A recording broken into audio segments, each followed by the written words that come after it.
Hey My Hero Nation, or should I say Dragon Ball Nation. Today is the first video of hopefully several where I will not be covering any My Hero Academia content. Today's idea is something I've toyed with in my head ever since I was a child. Today, we're starting a series that I call the Dragon Ball Z Movieverse. This will be the first in a series of videos where I explore the idea of the movies being canon. I'm going to create a canonical story that specifically focuses on the movie's plots and villains. From time to time, you may see parts of the original story, but we'll be trying to stay within the movie universe as much as possible. So of course, there will be some minor changes, and in some cases, major ones too. So sit back and just have some fun with me as we explore the DBZ Movieverse. But hey, before we jump into it, we are on the road to 6,000 subs. Be a part of this journey and subscribe today. With that being said, let's do this. 5 years after the epic battle between Goku and Piccolo Jr., Piccolo finds himself training in some barren mountains. In the midst of his training, he is caught off guard by several unknown warriors. They get the better of him and blast him into oblivion. Later, while Goku is out fishing, the Ox King comes to Goku and Chi-Chi's house to bring Gohan some gifts. But before he can give the gifts to his grandson, he is attacked from behind. The burly man drops to the ground and almost squishes his grandson in the process. Chi-Chi and Gohan see a hooded figure standing over the Ox King. The warrior tells Chi-Chi that he has come for Gohan's Dragon Ball. As Chi-Chi prepares to attack, she sees two other warriors behind her. These other opponents do not stop her from trying to protect her son. She lunges at the hooded figure before her, but is instantly thrown to the ground when he sticks out his hand and releases some energy. As Chi-Chi drops, Goku can sense the attack. He rushes out of his fishing hole and off to his home, but before he can reach his house, the three warriors have kidnapped his son. He finds only his wife and father-in-law laying in his front lawn. He runs to his wife's side to only learn about the attack and that they kidnapped Gohan simply because they wanted the Dragon Ball on top of the child's hat. Meanwhile, Gohan is brought back to the mysterious warrior's lair. As the child cries, the three bow before the small yet powerful being. Their leader shouts about how they only have 2 Dragon Balls left to reach his wish for immortality. This deep wish is so that he can have revenge on Kami. Gohan starts to get angry and even spouts off how his dad will save him. The leader senses a deep power within the child and tells him that he will become his next disciple. At Master Roshi's house, Goku finds himself telling his master, Bulma, and Krillin about the abduction. They use Bulma's radar to find out where they are collecting the Dragon Balls. Goku takes off immediately, hoping to find his son. Back at the villain's lair, the leader reveals his name to Gohan as Garlic Jr. He tells him that he is destined to uphold his reign. So Garlic Jr. tries to train him, but Gohan won't have it. In a flash of frustration, Garlic Jr. uses a little bit of energy. It accidentally knocks Gohan out. At that very moment, Garlic Jr.'s henchmen come running in with the last 2 Dragon Balls. Garlic Jr. summons the dragon and asks for immortality. Up on Kami's lookout, Kami senses Garlic Jr. He can tell that he summoned the dragon, but doesn't know what for. He communicates to Piccolo, who happens to still be alive. Kami and Piccolo both start to make their way towards Garlic Jr.'s whereabouts.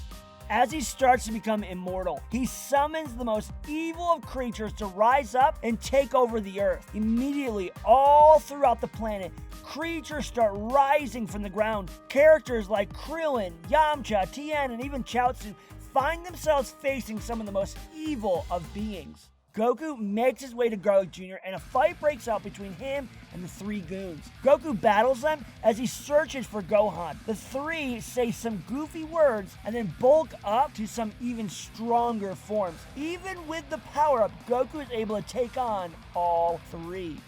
As the fight rages, Kami appears to Garlic Jr. He talks to him about the past and his father. After a few minutes of going back and forth, a fight breaks out between the two. Right away, Garlic Jr. has the upper hand.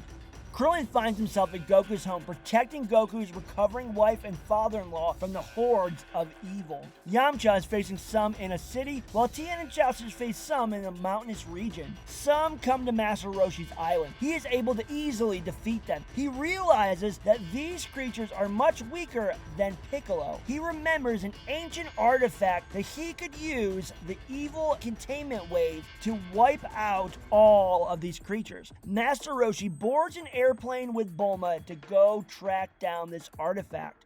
Goku continues to wreak havoc on Garlic Jr.'s henchmen. Out of nowhere, Piccolo appears. He has come not to aid Goku, but to get his own revenge on the group who had blindsided him earlier. It is quite clear that these three can't withstand the might of both Goku and Piccolo.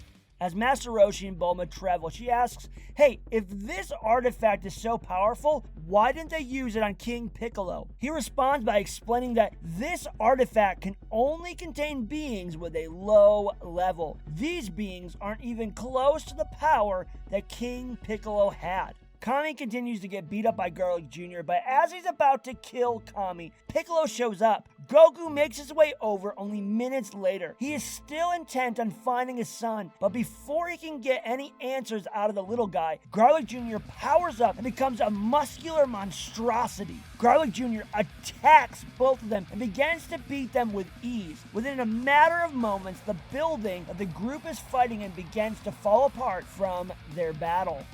Gohan wakes up from all the commotion. He realizes that no one is guarding him, so he frantically explores the building, trying to find a way out. Just as he sees his dad, Garlic Jr. bum rushes both Goku and Piccolo out of the building. Gohan continues to freak out, trying to find the exit. Outside, Goku and Piccolo throw off their weighted clothes and begin to work as a team. They finally start to become a problem for their opponent.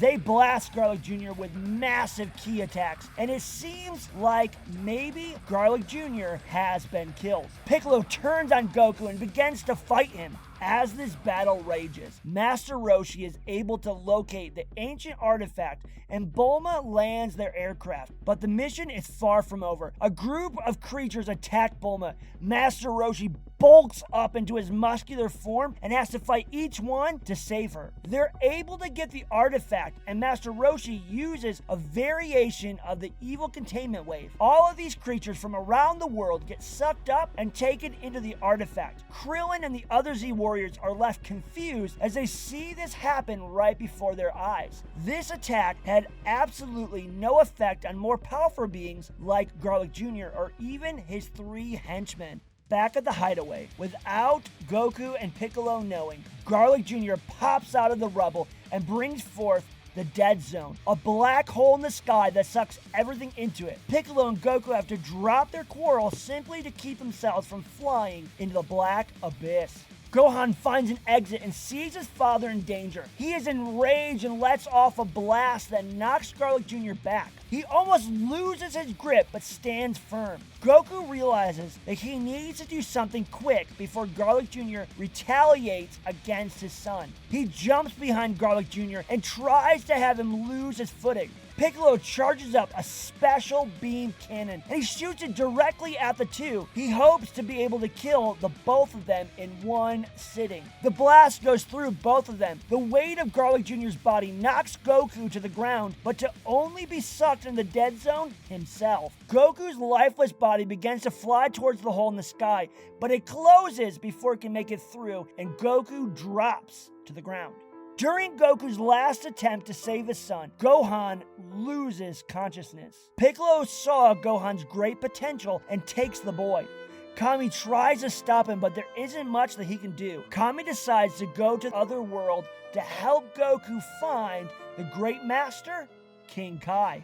Well, hey guys, I hope you enjoyed this first part of the Dragon Ball Z movieverse. There were so many different changes that I made to this story. One had all the Z Warriors have a part in it. I thought that was kind of important. It wasn't too crazy, and maybe had been kind of generic, but I felt like it worked. Next, I removed Krillin from the battle with Garlic Jr. and his henchmen. I figured he would be better suited fighting the evil forces than simple comic relief. I also tried to find a way to kill off Goku. He had to die in order for Goku to learn the moves that he needs in the other upcoming movies. There were a few other minor things here and there that had to be fixed, but that was the most of it. What do you guys think? Do you think this fits, or do you think that maybe I kind of missed out on some stuff? Definitely let me know your thoughts in the comments below. But hey guys, I'm excited to move on to the next one.